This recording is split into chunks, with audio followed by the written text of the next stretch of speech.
கர்த்தருடைய நாமத்துக்கு மகிமை உண்டாவதாக. கர்த்தர் நல்லவர். மீண்டும் ஒரு நாளை போட்டி கொடுத்த ஆண்டவருக்கு நன்றி செலுத்துவோம். இந்த உலகத்திலே நமக்கு சொந்தம் சொத்து எதுவும் இல்லாமல் இருந்தாலும் ஆண்டவராய் இயேசு கிறிஸ்து ஒருவர் நமக்கு இருக்கிறார். ஹல்லேலூயா. அவர் ஒருவரே நம்மை சுகப்படுத்துகிறவர், நமக்கு ஆறுதல் செய்கிறவர், நம்மை வாழ வைக்கிறவர்.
ஸ்தோத்திரிக்கிறோம். இந்த நாளிலும் சற்று நேரம் இந்த வார்த்தைகளை தியானிக்கும் போது இந்த வார்த்தை மூலமாக எங்களோடு பேசும், எங்களோடு பேசும்.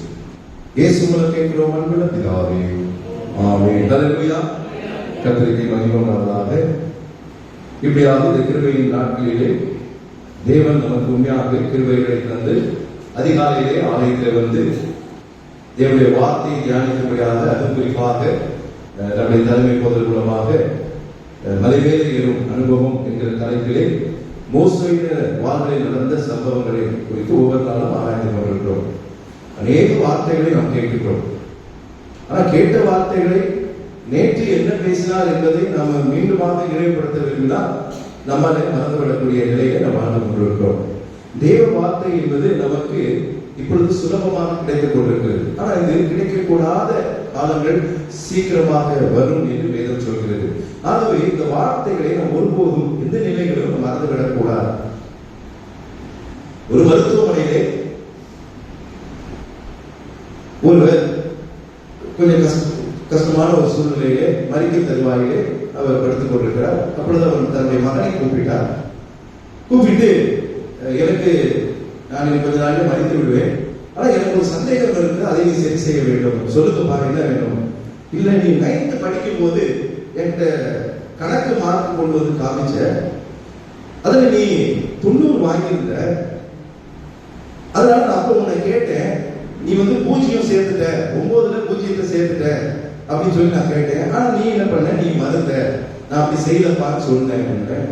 ஏன்பா 30 வருஷத்துக்கு முன்னாடி நடந்த காரியத்தை இப்ப ஏன்பா நீ நினைச்சுட்டு இருக்க அப்படின்னா, இல்ல என் மனசு அதை உறுத்திக்கிட்டே இருக்குது, நீ உண்மையை கண்டிப்பா இப்பயாவது சொல்லணும், நீ 0 சேர்த்தியா இல்லையா அப்படின்னு.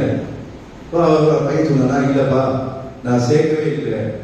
சொன்னா, நீ 90 மார்க் கணக்குல வாங்குற பையன் இல்லையே, உனக்கு எப்படி 90 வந்துச்சு, நீ கண்டிப்பா 0 சேர்த்திருப்ப.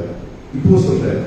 அவன் சொல்றான், இல்லப்பா நீங்க சொன்னது உண்மை, நான் சேர்க்கல, நான் சொன்னது உண்மை, நான் சேர்க்கல, ஆனா நான் சேர்த்தது 0 இல்ல 9 தான் நான் சேர்த்தேன் அப்படின்னு அந்த பையன் சொன்னான். அதோட எடுத்துக்கிட்டு இருந்த அவங்க அப்பா போச்சு, நின்று போச்சு. இல்ல, அவரால் 9 மார்க் எடுத்தேன்னு அவன் நினைச்சுட்டு இருந்தாரு. இவன் எடுத்த மார்க் என்னது, 0.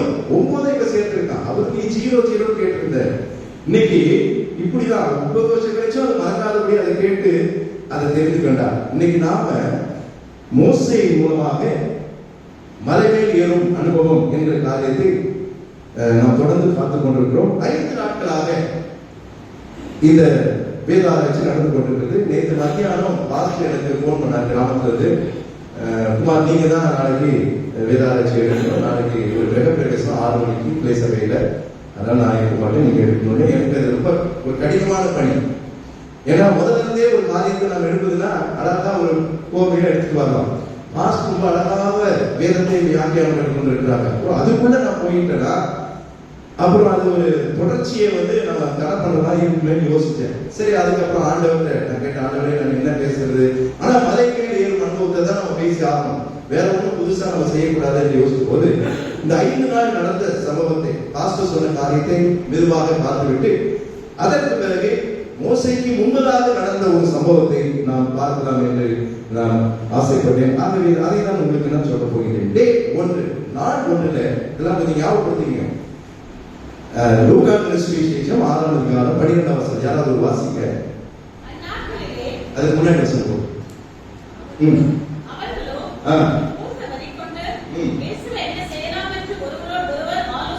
இல்லம்மா,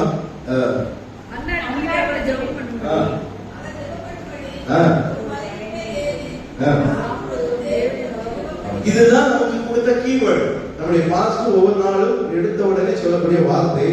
இதுல என்ன பண்ணினார், இயேசு மலையின் மேல் ஏறி என்ன பண்ண போனார், ஜெபம் பண்ணினார் என்று வாசிக்கிறோம். முதல் நாளிலே இயேசு மலையின் மேல் ஏறி ஜெபம் பண்ணினது போல இயேசுவினுடைய பிள்ளைகளாக இருக்கிறேன்னா இயேசுவை பின்பற்ற வேண்டும். இதைதான் முதல் நாளிலே நம்முடைய போதகர்கள் சொன்னார்கள். அதற்கு முக்கிய காரணம் எப்படி இருக்க வேண்டும் சொல்லி 3 போராயுதங்களை குறித்து அவர் சொன்னார். முதல் போராயுதம் ஜெபம், 2வது போராயுதம் உபவாசம், 3வது போராயுதம் வேதம். இந்த 3ஐயும் நாம் விடவே கூடாது. இந்த 3ஐயும் நாம் அதிகமாக இந்த நாட்களில் மக்கள் எப்பொழுதுமே கடைபிடிக்கும் போது நாம் நம்முடைய அனுபவம் மேலே ஏறக்கூடிய அனுபவமாக இருக்க வேண்டும். மலை என்பது நாம் ஏறி ஏறி ஏறி சமப்பகுதி அல்ல, பள்ளத்தாக்கு அல்ல, உயரமாக இருக்கக்கூடிய பகுதி மலை. அந்த மலை மேலே ஏறுகிற அனுபவம் என்றால் ஒவ்வொரு நாளும் நம்முடைய வாழ்விலே நாம் உயர சென்று கொண்டே இருக்க வேண்டும். ஆவிக்குரிய வாழ்விலே நாம் உயர்ந்து கொண்டே இருக்க வேண்டும். அதற்கு இந்த 3 போராயுதங்கள் சாத்தானை ஜெயிப்பதற்கு அவசியம் என்று சொல்லி முதல் நாளிலே நம்முடைய போதகர்கள் நமக்கு கற்றுக் கொடுத்தார்கள். இரண்டாவது நாளிலே மோசேயினுடைய முதல் அனுபவம், மோசேயினுடைய மலையின் மேல் ஏறக்கூடிய முதல் அனுபவம். அதுவே ஓரேப் மலைக்கு மோசே அங்கே செல்லும் போது, அது தேவ பர்வதம் என்று அழைக்கப்படுகிறது. அங்கே 3 விதமான நிலைகளை அங்கே நாம் காண்கின்றோம். மோசே முதலாவது அற்புத காட்சியை காண்கின்றான். உங்களுக்கு போதனை விளக்கிவிட்டால் நான் சுருக்கமாக சொல்லிவிட்டு நான் என்னுடைய செய்திக்குள்ளே கடந்து போகிறேன். அங்கே முச்செடி எரிந்து கொண்டிருக்கிறது. காய்ந்து போன முச்செடி அல்ல, பச்சை பசேல் என்கிற அந்த முச்செடி காய்ந்து எரிந்து கொண்டிருக்கிறது. இரண்டாவது, அவன் அதை ஒரு அழைப்பை பெறுகிறான். தேவனிடத்திலே ஒரு அழைப்பை பெறுகிறான். மோசே மோசே என்று ஆண்டவர் அழைக்கும் போது அந்த அழைப்பை அவன் ஏற்றுக்கொள்கிறான். மூன்றாவதாக அழைத்தவரை அறிவிக்கிறான். என்ன சொல்ற, நீ போய் சொல்லு அப்படின்னு சொல்லி மோசேக்கு ஒரு கட்டளை வருகிறது.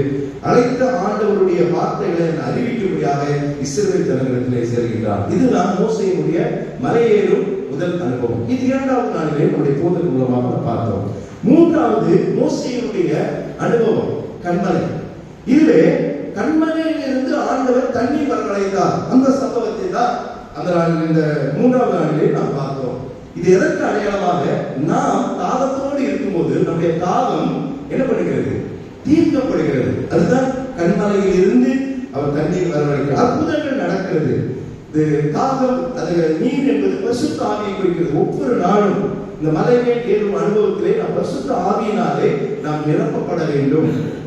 அப்பொழுதுதான் நம்முடைய தாகங்கள் நாம் தீர்க்கப்படும் என்று சொல்லி இந்த மூன்றாவது நாளிலே நம்முடைய போதகர்கள் அதை நமக்கு கற்றுக் கொடுத்தார்கள். நான்காவது நாளிலே மோசேயினுடைய அனுபவம், யுத்த அனுபவம், ஒரு சண்டை. அமலேக்கியருக்கும் இஸ்ரவேல் ஜனங்களுக்கும் ஒரு சண்டை. அதுவே மோசே மூலமாக ஆண்டவர் ஒரு பெரிய வெற்றியை அந்த இஸ்ரவேல் ஜனங்களுக்கு கொடுக்கிறதை பார்க்கிறோம். யோசுவாவும் ஆரோனும் என்ன பண்றாங்க, அவருடைய மோசேயுடைய கையை தாங்கி பிடிக்கிறாங்க. தாங்கி பிடிச்ச உடனே ஒரு பெரிய வெற்றி கிடைக்கிறது. அதுதான் எதற்காக அடையாளமாக, மற்றவர்களுக்காக நாம் ஜெபிக்கிற அந்த அனுபவம் நமக்கு இருக்க வேண்டும். மற்றவர்களை தாங்குகிற அனுபவம், அது ஜபத்தினாலும் பொருட்களினாலும் எல்லாவற்றினாலும் தாங்கக்கூடிய அனுபவத்தை நாம் பெற வேண்டும் என்று சொல்லி நான்காவது நாளிலே யுத்த அனுபவத்தை குறித்து நாம் பார்த்தோம். நேற்றைய தினத்திலே நாள் 5 மோசேயுடைய அனுபவம் குடும்பம் என்ற தலைப்பிலே நாம் பார்த்தோம். வெளிச்சம் தரும் குடும்பமாக நாம் இருக்க வேண்டும்.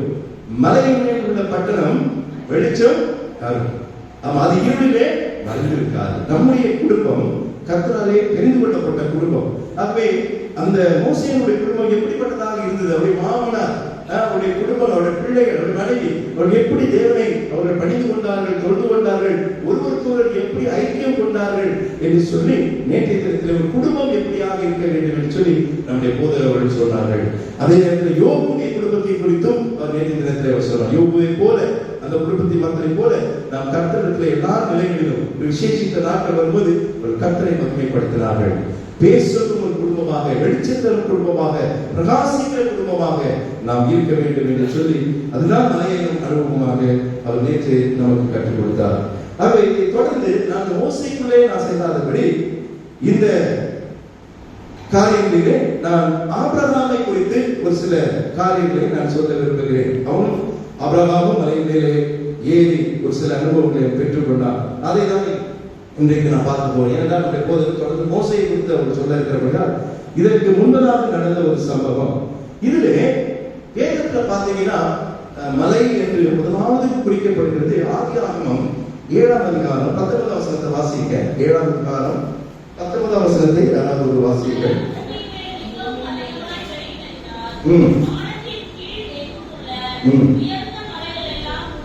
மலைகள் மூடப்பட்டது. இந்த சம்பவம் உங்களுக்கு தெரியும். நோவாவின் காலத்திலே ஜனங்கள் சீர்கெட்டு போனார்கள். ஆண்டவர் மிகுந்த கோபம் அடைந்து நோவாவை அழைத்து, நான் 40 நாள் மலையை வரவைக்கப் போகிறேன், நீயும் உன் குடும்பமும் வேலைகளில் போய் பாதுகாப்பா இருங்கள் என்று சொல்லி 40 நாள் மலையை வரவழைத்து ஜனங்கள் எல்லாம் மாண்டு போனார்கள். இதிலே அந்த 40 நாட்கள் மலைகளிலே என்ன ஆயிடுச்சு? மூடப்பட்டது. அது மலை என்ற வார்த்தை ஆதியாகமத்திலே முதல் இடத்திலே அங்கதான் வருகிறது. ஆனா மலை என்று அது பெயர் கொடுக்கப்படவில்லை. பொதுவாகவே மலைகள் என்று சொல்லிவிட்டார்கள். ஆனா முதலாவதாக என்ன பெயர் அங்கு கொடுக்கப்படுகிறது என்றால், அதே நீங்கள் ஆதியாகமம் 8ஆம் அதிகாரம் 4ஆம் வசனத்தை வாசிங்க. 7ஆம் மாதம் 17ஆம் தேதியிலே பேழை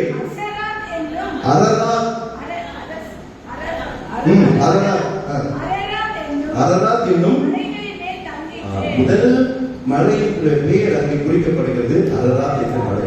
இது நோவாவுடைய பேழை அங்கே தங்கினது என்று வாசிக்கிறோம். இல்லை, இது ஒரு அழகான ஒரு அனுபவம். முதலாக அரராத் மலை என்று வேதத்திலே குறிக்கப்படுகிறது. அதன் மூலமாகத்தான் இவன் என்ன பண்ணுங்க, ஜலம் வடிந்து விட்டது என்பதை நோவா அறிந்து கொள்கின்றான். ஆக இந்த காரியங்களிலே இப்படியாக வரும்போது ஆபிரகாம் அடிக்கடி மலையின் மேல் ஏறினான் என்று வேதம் சொல்கிறது. அதற்கு பிறகுதான் மோசே வருகிறது. அதனால இந்த ஒரு சம்பவத்தை இன்றைக்கு நான் சுருக்கமாக சொல்லி நான் போக ஆசைப்படுகிறேன். 12ஆம் அதிகாரம், ஆதியாகமம் 12ஆம் அதிகாரம் 8ஆம் வசனத்தை வாசியுங்கள். பின்பு அவன் அவ்விடம் விட்டு பெயர்ந்து பெத்தேலுக்கு கிழக்கே இருக்கும் எங்க போனா மலைக்கு போய் பெத்தேல் தனக்கு மேற்காகவும் ஒரு கூடாரம் மலையின் மேல என்ன போட்டான்? ஒரு கூடம். பாருங்க, ஆபிரகாமுடைய அந்த மலை மேல ஏறக்கூடிய அனுபவங்கள் அவன் கூட செயல், முதல் செயல் அங்கே ஒரு கூடாரம் போடுகிறான். அடுத்தது ஒரு பலிபீடத்தை கட்டுகிறான். கர்த்தருடைய நாமத்தை தொழுகிறான். அல்லேலூயா. மலை என்பது நாம் தொழுது கொள்ளக்கூடிய ஒரு அனுபவம். அங்கே பலிபீடத்தை கட்டினான் என்று வாசிக்கிறோம். கூடாரம் போட்டான் என்று வாசிக்கிறோம். அங்கே ஆண்டவரை தொழுது கொண்டான். அடிக்கடி ஆபிரகாம் இதை செய்து கொண்டிருப்பதை பார்க்கிறோம். நீங்க லோத்துடைய வாழ்க்கையில லோத்து ஆபிரகாமை விட்டு பிரித்து போய்விட்டார். உங்களுக்கு அந்த சம்பவம் தெரியும். இருவரும் அவ்வளவு ஒற்றுமையாக தான் இருந்தார்கள். ஆனால் வேலைக்காரர்கள் மூலமாக ஒரு சின்ன பிரச்சனை வருகிறது. அது பெரிய பிரச்சனையாக மாறுகிறது.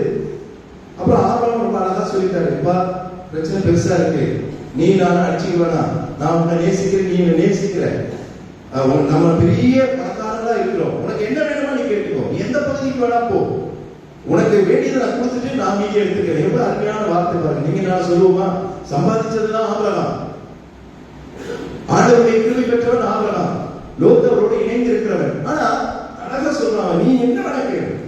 இவன் ஆண்டவர்கிட்ட கேட்கணும், லோத்து கேட்கல. இல்ல ஆபிரகாம் நீங்க எனக்கு ஏதாவது கொடுன்னு சொல்லி அவன் நிறைய கொடுத்துருப்பாரு. ஆனா இவன் தவறான ஒரு தேர்ந்தெடுப்பு. எங்க போனான்? Sodom Gomorrah. கடைசியில் அங்க பார்த்தா அந்த மக்கள் பயங்கரமாக இருந்தாங்க. ஆண்டவர் ஆபிரகாம் சொல்ற, நான் அந்த பட்டணத்தை அழிக்க போறேன். ஆபிரகாம் கெஞ்சினான். யாருக்காக? அவருக்காக இல்ல, லோத்துக்காக. ஒரு நீதிமான் இருந்தா நீங்க அழிக்காம இருப்பீங்களா? கடைசி சொல்றாரு, சரி அவனை மாத்திரம் நான் அனுப்புறேன், தப்ப வைக்கிறேன். அப்பதான் அங்கே கூப்பிடுகிறது பார்க்க. 19ஆம் அதிகாரம் 17ஆம் வசனத்தை வாசிங்க. 19 ஆதியாகமம் 19:17. அவர்களை வெளியே கொண்டு போய் விட்ட பின்பு அவர் நல்ல கவனிங்க, உன் ஜீவன் தப்ப ஓடிப்போ, பின்னிட்டு பாராது. நல்ல கவனிங்க, இந்த சமபூமியில் நில்லாதே, நீ அழியாதபடிக்கு எங்க போ? மலைக்கு ஓடி போ. அல்லேலூயா. மலைக்கு போ. மலையிலே பாதுகாப்பு இருக்கிறது. அதுதான் அனுபவம். ஆண்டவரிடத்தில் நீங்கள் செல்ல செல்ல செல்ல உங்களுடைய வாழ்க்கையிலே ஒரு அனுபவம். என்னது? பாதுகாப்பு. நம்ம என்ன நினைக்கிறோம்? நம்ம எக்ஸசைஸ் பண்றதுனால, மாத்திரைகளை கரெக்டா எடுத்துக்கிறதுனால, நல்ல பாடியை வச்சுக்கிறதுனால, நல்லா கரெக்டா இருக்கிறதுனால இந்த உலகத்துல நமக்கு பெரிய ஒரு பாதுகாப்பு, நமக்கு நம்முடைய குடும்பத்துக்கும் பணம் இருக்குது எப்படி வருது? நீங்க ஆண்டவரிடத்துல இல்லாத எந்த ஒரு பாதுகாப்பு உங்களுக்கு கிடையாது. இங்க லோத்துக்கு ஆண்டவர் இறங்கி என்ன சொல்றார்? நீ பின்னிட்டு பாராதே, நீ எங்க போ? சமபூமியில் இல்லாத மேலேயே மலை மேலே இருக்கக்கூடிய ஒரு அனுபவத்துக்குள்ளே போ என்று சொன்னார். ஆனா லோத்து என்ன சொல்றாருமா, அங்க கூட முதல்ல எனக்கு சோதோம் குமாரா என்ற பெரிய பட்டணம் வேணும்னு கேட்டான்.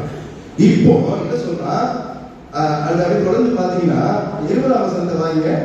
அதோ அந்த ஊர் இருக்கு, இதுவும் அவன் தான் தேர்ந்தெடுக்கிறான். ஆண்டவர் மலைக்கு தான் போக சொல்றாரு, அங்கதான் அவனுக்கு பாதுகாப்பு. ஆனா இவன் என்ன சொல்றான்? அப்ப கூட என்ன சொல்றான்? அந்த ஊர் இருக்கிறது, அதற்கு நான் அதற்கு ஓடி போக தட்டுதாய் முதல்ல எப்படி தேர்ந்தெடுத்தான்? பெரிய ஊர் இது. ஆமா, சரி. சோதோம் குமாராவை பெரிய ஊர் இது. ஆமா, அதை இப்ப என்ன சொல்றான்? சின்ன ஊர் எனக்கு போதும், என் பிராணன் பிழைக்க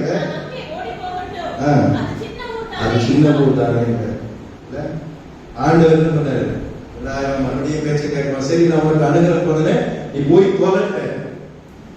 போயிருந்தா பாதுகாப்பு கிடைச்சிருக்கும். அந்த அவன் எங்க நினைச்சாலும் அங்கேயே போட்டாரு. கண்டிப்பா ஆண்டவர் பாதுகாப்பை கொடுத்தார். ஆனா லோத்துடைய மனைவி மட்டும் என்ன பண்ணிட்டாங்க? பின்னிட்டு பார்த்துட்டாங்க, திரும்பி பார்த்துட்டாங்க, அங்க உப்பு தோணான். ஆனா நடந்து தெரியுமா? கடைசியில் அவன் லோத்து கடைசியில் எங்க போய் அவன் வாசம் பண்ணா தெரியுமா? மலையில மேலதான் அவன் வாசம் பண்ண வேண்டிய வாசிக்கிறோம். ஆதி ஆகமம் அதை தொடர்ந்து பார்க்கும்போது 30ஆம் வசனத்தை வாசிங்க.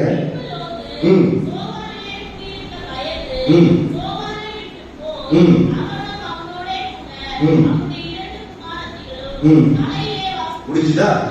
மறுபடியும் பிரயாணத்துக்கே வந்துட்டாங்க. ஆண்டவர் எங்க சொன்னார்? நீ மலை மேல போ. ஆனா இவன் என்ன சொன்னா? எனக்கு அந்த ஊர் சின்ன ஊரு, அந்த ஊரை வேளாண் ஆயிடுச்சான். மலைனா அதுல நமக்கு நிறைய பிரச்சனை இருக்குன்னு நினைச்சுட்டான். மலை மேல ஏறும்போது ஒரு ஆசீர்வாதமான அனுபவம். மலையெல்லாம் மலை மேல ஏறது இல்லை. பாஸ்டர் சொல்ற மாதிரி மலைக்கு யாரும் நம்ம போக வேண்டிய அவசியம் இல்லை. நாளுக்கு நாள் ஜெபத்தின் மூலமாக, வேதத்தின் மூலமாக, உபவாசத்தின் மூலமாக நாம் ஆண்டவருடைய வாழ்வை, நம் ஆவிக்குரிய வாழ்வை உயர்ந்து கொண்டே இருக்க வேண்டும். ஆண்டவர் சொன்னதை கேட்காதபடி அவன் சின்ன ஊருக்கு போனான். இப்ப அங்க பிரச்சனை வந்துருச்சு. அந்த ஊர்ல அவனால இருக்க முடியல. கடைசியில நீ மலைக்கு போன்னு சொன்ன இடத்திலே போய் அந்த குடும்பம் என்ன பண்ணிச்சு? வாழ்ந்ததாக வேதம் சொல்கிறது. இதை தொடர்ந்துதான் ஆபிரகாமுடைய வாழ்விலே ஒரு சம்பவம் நடக்கின்றது. ஆதியாகமம் 22ஆம் அதிகாரம் 3ஆம் வசனத்தை வாசிங்க. 2ஆம் வசனத்தை வாசிங்க. 2ஆம் வசனம். அப்பொழுது அவர் உன் புத்திரனும் உன் ஏகசுதனும் உன் நேசகுமாரனுமாகிய ஈசாக்கை நீ இப்பொழுது அழைத்துக் கொண்டு மோரியா தேசத்துக்கு போய் நல்ல கவனிங்க, அங்கே நான் உனக்கு குறிக்கும் மலைகள் ஒன்றின்மே அவனுக்காக என்றார். மலையை இருக்கிற அனுபவம் ஆபிரகாமுக்கு நிறைய இருக்கு. ஏன்னா அங்க போய் அடிக்கடி போய் கூடாரம் போட்டு அதை தொழுது கொண்டு அதை பலிபீடத்தை கட்டி ஆண்டவருக்கு பலியை செலுத்தி அவன் ஒவ்வொரு நாளும் அவனுடைய உறவை ஒரு மேன்மைப்படுத்திக் கொண்டே இருக்கிறான், மேம்படுத்திக் கொண்டே இருக்கிறவர். ஆனா இந்த நாளிலே ஆண்டவர் ஒரு சின்ன ஒரு சோதனையை ஆபிரகாமுக்கு கொடுக்கின்றார். இந்த சோதனையில அவன் வெற்றி பெற வேண்டும் என்பது ஆண்டவருடைய விருப்பம். அதற்காக நாம் அதையும் மேலே ஏற வேண்டும். அது ஒரு அனுபவம். ஆபிரகாமுக்கு இந்த அனுபவம் புதிய. ஏன்னா இதுவரைக்கும் ஆண்டவர் சொல்லிய போல ஆண்டவருக்கு அவன் போனான். இப்போ கர்த்தர் என்ன சொல்ற? நீ மோரியா மலைக்கு போய் அங்க ஒரு கூடாரம் போடு, அங்க ஒரு பலிபீடத்தை கட்டு, அங்க ஒரு ஆளை பலியிடு, அங்க என்னை தொழுது சொல்லியிருந்தா அவன் சந்தோஷமா போயிருப்பான். ஆனா சொல்லுகிற வார்த்தை என்னது?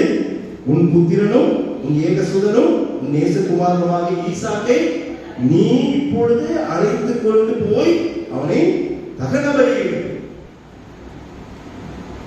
கஷ்டப்பாரு யோசிச்சு பாருங்க. தகன பலியிடு. மலையிலே ஏறக்கூடிய இதுவரைக்கும் அவன் சந்தோஷமாக ஏறினான். ஆனா இப்ப அவன் தன்னுடைய குமாரனை அழைத்துக் கொண்டு போய் பலியிடும்படியாக அழைத்துக் கொண்டு போகும்போது அவன் எப்படி இருந்திருப்பான்? அப்படி மனது யோசிச்சு பாருங்க. ஆனா ஆயத்தமாய் அந்த மலை மேலே ஏறக்கூடிய அந்த அனுபவம் என்கிற காரியங்களிலே அவன் அந்த அனுபவத்தை அவன் ஆசீர்வாதமாக ஏற்றுக்கொள்கிறதை பார்க்கிறோம்.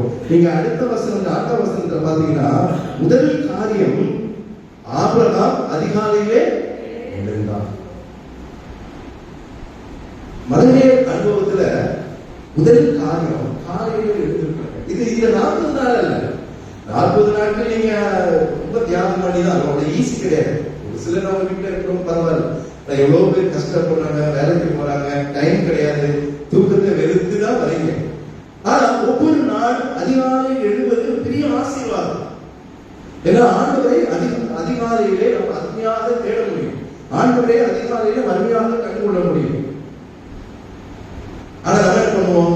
ராத்திரியெல்லாம் வீணாக நேரத்தை செலவிட்டு விட்டு அதிகாலையில தூக்கி கொண்டிருக்கோம்.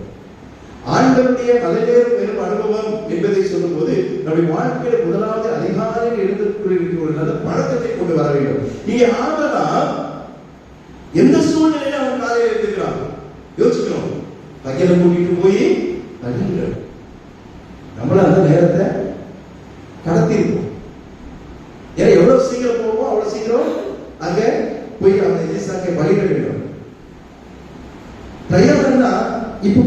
மணி நேரத்துல சேர்றது இல்ல. எத்தனை நாள் கழிச்சு போனாங்க தெரியுமா? 3 நாள் பிரயாணம் நடந்தார். யோசிச்சு பாருங்க, 3 நாள் பிரயாணம். ஆனா அதிகாலையிலே சந்தோஷத்தோட போறான் பையனை கூட்டிட்டு. அந்த மலைகளிலே, மோரியா தேசத்தின் மலைகளில் ஆண்டவர் சொன்ன வார்த்தைக்காக மகிழ்ச்சியோடு ஈசாக்கை கூட்டிக் கொண்டு அவன் போகின்றான். அது எப்படி போகிறான்? 2வது காரியம் 5வது வசனத்தை வாசிங்க. அப்பொழுது ஆபிரகாம் தன் வேலைக்காரரை நோக்கி, காத்திருங்கள், நானும் பிள்ளையாண்டாலும் போய் தொழுது கொண்டு. இது முந்தின வசனத்துல 4வது வசனத்துல 3ஆம் நாளில் ஆபிரகாம் தன் கண்களை ஏறெடுத்து பார்த்து தூரத்திலே அந்த இடத்தை கண்டார். ஆண்டவர் சொன்ன இடத்துக்கு வருவதற்கு எத்தனை நாள் ஆயிருக்கு? ஆனா அதிகாலையில் எழுந்த ஆபிரகாம் ஆயத்தத்தோடு அவன் வருகிறதை பார்க்கிறோம். ஈசாக்கை மாத்திரம் கூட்டிட்டு வரல, பலியிடுவதற்கு வேண்டிய கட்டை, நெருப்பு, கூட துணைக்கு பாதுகாப்புக்காக வர வேண்டிய வேலையாட்கள் எல்லாரையும் அழைத்துக் கொண்டு ஆயத்தமாக அங்கு வருகிறதை பார்க்கிறோம். ஏதோ ஒண்ணு சொல்லிட்டாரு, பாஸ்டர் சொல்லிட்டாரு, வலுக்கட்டாயமாக அது திணிக்கக்கூடிய காரியம் அல்ல. மகிழ்ச்சியோடு அதிகாலையில் எழுந்து ஆயத்தத்தோடு அவன் வருகிறதை பார்க்கிறோம். நம்முடைய வாழ்க்கையிலே ஆண்டவருக்காக நாம் ஆயத்தப்பட வேண்டும். இது ஒரு அனுபவம், இது மலை மேலே எழக்கூடிய ஒரு அனுபவம். நம்முடைய வாழ்க்கையிலே நாம் எல்லா நிலைகளிலும் ஆயத்தப்படவர்களாக இருக்கிறோம். எல்லாவற்றையும் நாம் ஆண்டுடைய பிள்ளைகள் ஒரு விசேஷித்தவர்கள், நாம் தேவனுடைய பிள்ளைகள், நம்ம பாக்கியவான்கள், நாம் கிருபை பெற்றவர்கள். நீங்க அதை மறக்கக்கூடாது. ஆகவே மற்றவர்களை போல வாழ்வதல்ல நம்முடைய வாழ்வு. நாம் எப்பொழுதும் ஆயத்தமுள்ள மக்களாக வாழ வேண்டும். இந்த ஆபிரகாம் அப்படித்தான் செய்தான். அங்க வேலைக்காரர் 3வது அந்த வார்த்தை ரொம்ப அழகா சொல்லுது. நானும் பிள்ளையாண்டாலும் ஆண்டவரை தொழுது கொண்டு திரும்பி. நல்ல கவனிக்காத வேலைக்காரர்கிட்ட என்ன அழகா சொல்றாரு? நாங்கள் திரும்பி போவதனுடைய நோக்கம் என்ன? ஈசாக்கை பலியிட்டு விட்டார், திரும்பி வருவேன், அவ்வளவுதான் சொல்லணும். அதுதான் சொல்லணும். ஏன்னா ஈசாக்கை மறுபடியும் அழைத்து வர முடியாது. ஆண்டவருக்காக பலியிட போகிறான்.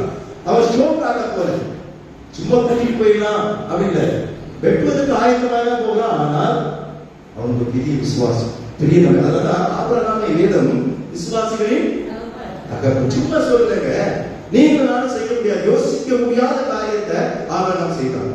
நீ மோரியா மலைக்கு போ என்று சொல்லும்போது அதிகாலையில் இருந்து ஆயத்தப்படுத்தி அவன் செல்லுகிறதை பார்க்கிறோம். வேலைக்காரத்தை சொல்ல நீங்க இங்கே கழுதையை பார்க்கிறோம், நாங்கள் போய் திரும்பி எவ்வளவு பெரிய நம்பிக்கை பார்த்தத சொல்ல முடியுமா? நீங்களால் ஒரு பெரிய விசுவாசம் உள்ள இருக்குமா?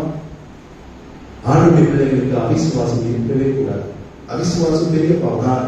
கடந்த வருடம் பாவப்பட்டியல் எடுத்த உங்களுக்கு எத்தனை பேருக்கு வந்திருக்கீங்களோ தெரியாது, வந்தவங்களுக்கு தெரியும். ஒரு நாள் ஒரு பாவம், அதுல ஒரு பாவம் அவிசுவாசம். அவிசுவாசம் பெரிய பாவம். விசுவாசத்தினால் வராத யாவும் பாவமே. ஆண்டவருடைய பிள்ளைகளுக்கு அவிசுவாசம் ஒரு பெரிய பாவம். ஆண்டவராலே எல்லாம் கூடும், அதுதான் விசுவாசம். அல்லேலூயா. நமக்கு அது பெருசா இருக்குங்க, அது பெருசா இருக்கும். ஆனா ஆண்டவருடைய பாதையில எல்லாம் ரொம்ப சின்ன. நம்ம ஆண்டவர் சீக்கிரம் எல்லாத்தையும் மாற்றிக்கொள்ளும். அது வியாதியாக இருக்கட்டும், குடும்ப பிரச்சனையாக இருக்கட்டும், உங்களுடைய வாழ்க்கையிலே தொழிலாக இருக்கட்டும், என்ன காரியமாக இருந்தாலும் ஆண்டவரை நீங்க நம்பும் போது ஆண்டவரை எல்லாவற்றையும் மாற்றிக்கொள்ளும். உங்க வாழ்விலே அவிசுவாசம் வரக்கூடாது. இந்த ஆண்டவர் விசுவாசத்திலே வல்லவனானா வேதம் சொல்கிறது, தான் போகுமிடம் இன்னதென்று அறியாதிருந்தும் ஆண்டவர் சொன்ன பேச்சை கேட்டு நம்பி எல்லாத்தையும் விட்டுட்டு போனான். ஒண்ணு இல்லாம இல்ல. ஆபிரகாம் பயங்கர கோடீஸ்வரன். ஆண்டவர் எல்லாத்தையும் விட்டுட்டு நீ புறப்பட்ட எப்படி இருக்கு யோசிச்சு பாருங்க. அடுத்த நாள் என்ன நடக்கும், எங்க போவோம், என்ன சாப்பாடு, என்ன இடம், என்ன தங்கணும், சொகுசா வாழ்ந்துட்டுமே நான் வரமாட்டேன் ஆண்டவரே, எனக்கு இந்த அனுபவம் வேண்டாம், நான் இங்கே இருந்து கொள்கிறேன் சொல்லல. நீ என்ன சொல்கிறோ அதன்படி ஆண்டவர் வாக்கு கொடுத்துட்டார். உன் சந்ததியை ஆண்டவர் வாக்கு கொடுத்துட்டார். நான் கண்டிப்பா அதை யாராலையும் தடுக்க முடியாது, யாரும் சாப்பிட்டால் வரவே முடியாது. ஆனா கொஞ்சம் வெயிட் பண்ணணும், அவ்வளவுதான். காரணம் கொஞ்சம் பொறுமையா இருக்கும், அவ்வளவுதான். நம்ம வாழ்க்கையை கர்த்தர் நினைத்தது ஒருபோதும் தடைபடாது. வாழ்வே அவன் எல்லாவற்றுக்காகவும் ஆண்டவர் மேல அதிக விசுவாசம் உடையவனாக இருக்கிறான். இந்த நிலையில மேல போகும்போது ஈசாக்கு ரொம்ப பாவமா கேட்கிறான். எல்லாத்தையும் ஆபிரகாம் அப்பா ஆயத்தப்படுத்தினாரு. வார்த்தை நாம் கவனித்துக் கொண்டிருக்கிறான். குழந்தை இல்ல, நல்ல வாழ்க்கை வயதுல இருக்கிறான். அப்ப அவன் கேட்கிறான். வாசிங்க 5ஆம் வசனத்தை வாசிங்க. இல்ல 5 இல்ல 27ஆம் வசனத்தை வாசிங்க. நோக்கி எவ்வளவு ஒரு ஆசை அந்த வார்த்தைகளை பார்த்தீங்களா? என் தகப்பனே. இந்த ஈசாக்கை விட அதிக குரலிலே பாசத்தை வெளிப்படுத்துறவன் யாரா இருப்பான்? ஆபிரகாமா இருப்பான். ஏன் தெரியுமா? ஈசாக்க வெளியில போறான், சாக போறான். அப்போ அந்த வார்த்தை யாருமா யோசிச்சு பாருங்க. மகனே இல்ல, என் தேவனே, என் தேவனே ஏன் என்னை கைவிட்டு. எவ்வளவு உருக்கமான வார்த்தை. அந்த மாதிரி என் மகனே என்று சொல்லும்போது அவன் சொல்றான். வாசிங்க. இருக்கிறேன், எங்கேயும் போதப்பா, அப்பா பக்கத்திலே இருக்கிற அப்பா தான் வெட்ட போறேன் அப்படின்னு அவனுக்கு தெரியாது. தெரிந்தவர்கள் தகப்பனையும் கூப்பிட மாட்டேன். என்ன சொல்லுவான்? துரோகியே இருப்பான். ஏண்டா ஆண்டவர் சொன்னாரு என்ன போய் அழைச்சு போய் என்ன வெட்ட போறேன்னு சொல்லியிருப்பான். ஆனா அவனுக்கு தெரியாது. அப்பதான் அவன் கேட்கிறான். சொல்லுங்க படிங்க. அப்பொழுது அவன் இதோ நெருப்பும் கட்டையும் இருக்கிறது. கேள்வி கேட்கிறான். இல்லப்பா எல்லாத்தையும் ஆயத்தம் பண்ணீங்களே, கட்டை எடுத்தீங்க, நெருப்பு எடுத்தீங்க, எல்லாத்தையும் கொண்டு வந்தீங்க, என்ன இல்ல ஆடு எங்க? பலி எடுத்துமே ஆடு எங்க? அரியான ஒரு வார்த்தை ஆபிரகாம் சொல்ற பாருங்க. வாசிங்க. அதற்கு ஆபிரகாம், என் மகனே, தேவன் தகனபலிக்கான ஆட்டுக்குட்டியை பார்த்துக் கொள்வார் என்றார். அதுல கரெக்டா கர்த்தர் பார்த்துக் கொள்வார். யெகோவா ஈரே. அந்த இடத்துக்கு பேரு யெகோவா. கர்த்தர் பார்த்துக் கொள்வார். எவ்வளவு நம்பிக்கை வார்த்தை. மலை மேல ஏறி ஆபிரகாமுக்கு ஒரு புது அனுபவம். தன் மகனோடு பலியிடபடியாக அவன் சொல்லுகிறார். இந்த நிலையில ஈசாக்கு கேட்கிற கேள்விக்கு அவனை எப்படி பதில் சொல்லுவான்னு நான் நினைக்கும் போது கர்த்தர் பார்த்துக் கொள்வார்.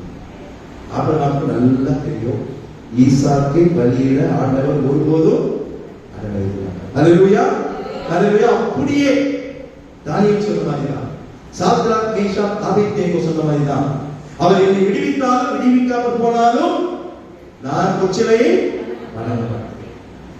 அவர் என்னை சிங்கக்கவியில போட்டாலும் நான் என் தேவனை வணங்காமல் ஜெபிக்காமல் இருக்க மாட்டேன். விசுவாசம். விடுவித்தாலும் சரி, விடுவிக்காமல் போனா சரி. ஆனா ஆபிரகாமுக்கு பெரிய ஒரு நம்பிக்கை. நான் நினைக்கிறேன் 100% அதுல சந்தேகமே இல்லை. அதனால நான் திரும்பி வருவோம். இந்த அனுபவம் நமக்கு வேண்டும். ஒருவேளை நம்ம வாழ்க்கையில ஆண்டவர் சில நேரத்தில் சோதனைகளை அனுமதிக்கிறார். அப்படியே சோதனையிலே உங்களை வாழ விட மாட்டார். நீங்க அதை மீறி மலையின் மேல என்ன பண்ணணும்? ஏறிக்கொண்டே ஆண்டவருக்குள்ள உறவுக்குள்ளே நீங்கள் ஏறிக்கொண்டே இருக்க வேண்டும். இந்த அனுபவத்துக்குள்ளே நீங்கள் கடந்து வர வேண்டும். இதுதான் இந்த 40 நாட்கள். நல்ல ஒரு தலைப்பு. உண்மையிலே நான் ரொம்ப யோசிப்பேன், பாஸ்ட் எந்த தலைப்பில் பேசுவாங்க, நான் பழைய காரியங்கள்லாம் எந்த தலைப்புல இருக்கு அப்படிலாம் யோசிக்கும் போது இப்படி இந்த ஒரு வார்த்தை மூலமாக 40 நாள் பேச முடியுமா என்பது எனக்கு பெரிய ஆச்சரியமாக இருந்தது. ஏன்னா மலை மேல் ஏறின மனிதர்கள் நிறைய இருக்கிறாங்க. அதையெல்லாம் கொண்டு வந்ததை கூட 40 நாள் இருந்துடலாம். ஆனா மோசேயுடைய வாழ்க்கையில் நடந்த அனுபவங்களை 40 நாள் சொல்வது ரொம்ப அதுக்கு ரொம்ப தியானங்கள் அவசியம், நேரங்கள் அவசியம். அப்பதான் நம்ம பேச முடியும். அங்க பாஸ்டர் 5 நாள் எடுத்தது எனக்கு நிறைய காரியங்கள் எனக்கு கற்றுக் கொடுத்தது. அப்ப அதற்கு நான் அவரோட அந்த மோசையோட நான் வரக்கூடாது இருக்கிறதா அதில் முந்தின பகுதியை நான் தொடர்ந்து வாசிக்க ஆரம்பித்த போது அவர் நான் தலைமையில ஒரு ஏறின ஒரு அனுபவம். நம்முடைய வாழ்க்கையிலே நம்முடைய விசுவாசம் கேள்விக்குறியாக இந்த நாட்களில் 40 நாட்கள் ஆண்டுடைய பாதத்தில் வந்திருக்கிறோம். பலவிதமான போதனைகள், பலவிதமான தீர்மானங்கள். கறி சாப்பிட மாட்டேன், மீன் சாப்பிட மாட்டேன், குடிக்கிறவர்கள் குடிக்க மாட்டேன், ஏதோ அந்த 40 நாள் மட்டும் அப்படியே ஒரு பரிசுத்தமான வாழ்க்கை. அதெல்லாம் ஆண்டவர் விரும்புவது. எப்பொழுதும் நீங்கள் ஆண்டவருடைய பிள்ளைகளாக வாழ வேண்டும். இந்த 40 நாட்களில் இன்னும் அதிகமாக நம்மை ஆயத்தப்படுத்திக்கொள்ளும். அதுதான் மலை மேலே இருக்கக்கூடிய அனுபவம். நம்முடைய அனுபவம் எப்படி இருக்கிறது? ஆண்டவருடைய பாதத்தில் ஒவ்வொரு நாளும் நாம் அதிகமாக நேரங்களை செலவிடும் போது ஒரு பெரிய ஆசீர்வாதம். ஆபிரகாமுக்கு ஒரு பெரிய வெற்றி. கர்த்தர் பார்த்து கொள்வார். செஞ்சாரா இல்லையா? 11 வசனத்தை வாசிங்க. ஆபிரகாம் பார்க்கும்போது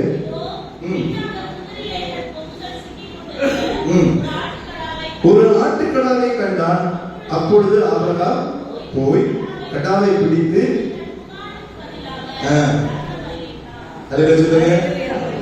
கர்த்தர் பார்த்துக் கொள்வார் என்று சொன்ன வார்த்தையே அங்க நடக்குதுங்க. மலை மேல எங்க ஆடுதான் ஒரு ஆடு மட்டும் வருமா? எவ்வளவு ஆடுகள் வரும்? கரெக்டா ஒரு ஆடு, அது கடா ஆடு, அதுவும் கொம்புள்ள ஆடு, அது கொம்புள்ள ஆடு சிக்கி கொண்டிருக்கிற ஆடு. எப்படி ஆண்டவர் செய்யறாரு பாருங்க. ஆண்டவருடைய நடத்துதலை நீங்க அறிந்து கொள்ளவே முடியாது. அது எப்படி நடத்துறாருன்னே தெரியாது. ஆனா நமக்கு ரொம்ப ஆச்சரியமாக இருக்கும், அதிசயமாக இருக்கும், அற்புதமாக இருக்கும். கர்த்தர் பார்த்துக் கொள்வார் என்று ஆபிரகாம் சொல்லும் போது அந்த வார்த்தை அங்கே நிறைவேறி பார்க்கிறோம். சும்மா அதுக்கப்புறம் போயிடல. போன நோக்கம், மலை மேல இருக்கக்கூடிய அனுபவம் நோக்கம் என்ன? பலியிட வேண்டும். அங்கே பலியிட்டான். அதற்கு ஆடை ஆண்டவர் அழைத்தார். கடாவை வைத்து வெட்டி தகர பலியிட்டான். விசுவாசிகள் ஆபிரகாமுடைய மலை மேலே இருக்கக்கூடிய அனுபவம் விசுவாசம். ஒரு வாழ்க்கையில விசுவாசம் குறைவு ஒருபோதும் இருக்கக்கூடாது. ஆண்டவர் விசுவாச குறைவு வரும்போதுதான் சீச்சர்களை கடித்துக் கொள்கிறார். அப்ப விசுவாசம் ஏன் சந்தேகப்பட்டது? காற்றும் கடலும் அதிகமாக போகும்போது அற்புதத்தை கண்ட சீஷர்கள் அவிசுவாசம் அடைந்தார். கர்த்தர் கடித்துக் கொள்வார். தூங்கிக்கிட்டு இருக்கிற நல்ல ஏற்படும், ஐயோ சாதனம், ஐயே உங்களுக்கு என்ன, எங்க மேல கண்ணிலையா இறக்கம் இல்லையா? இதுக்காக தான் உங்களை பின்தொடர்ந்தவா? எங்க ஜீவன் போக போகிறது. ஆண்டவர் திட்டுறாரு, என்னையா மனுஷன் அற்ப விசுவாசிகள். ஆண்டவர் காற்றையும் கடலையும் அதற்கு எப்பேற்பட்டவர் பாருங்க. அது சொன்ன உடனே விசுவாசம் உள்ளவனாய், விசுவாசம் உள்ளவனாய். நம்முடைய நமக்கு ஒரு பேர் இருக்குங்க கிறிஸ்தவர்களுக்கு. என்ன பேர்? விசுவாசி. யாரு கேட்டாலும் விசுவாசி பேர் தான் விசுவாசி. ஆனா விசுவாசம் மலைமே தேடும் அனுபவம். நாம் விசுவாசம் உள்ளவர்களாக நாம் இருக்கிறோமா? அவர் நம்முடைய வாழ்க்கை ஆண்டவர் அப்படிப்பட்ட ஒரு கிருபையை. அதற்கு பிறகு ஆபிரகாம், ஈசாக், யாக்கோபு, யோசேப்பு என்று சொல்லி இந்த சந்ததிகளை ஆண்டவர் ஆசீர்வதித்தார். உடைய வார்த்தைகளை தான் நிறைவேறும். உன்னை பெருக பண்ணுவேன் என்ற வார்த்தையை ஆண்டவர் நிறைவேற்றினார். ஆபிரகாமுக்கு ஒரு புது அனுபவம் தலையிலே இருக்கிறோம். நம்முடைய வாழ்க்கையில விசுவாசத்தின் மூலமாக நாம் இன்னும் அதிகமாக ஆண்டவரை நெருங்கி நெருங்கி நெருங்கி நெருங்கி நாம் தேவனுடைய ஆசீர்வாதங்களை பெற்றுக்கொள்வோம். கர்த்தர் அதிகமாக அந்த கிருபையை நம் ஒவ்வொருவருக்கும் தந்து நம்மை தொடர்ந்து ஆசீர்வதிப்பாராக. கர்த்தரை நோக்கி நாம் ஜெபம்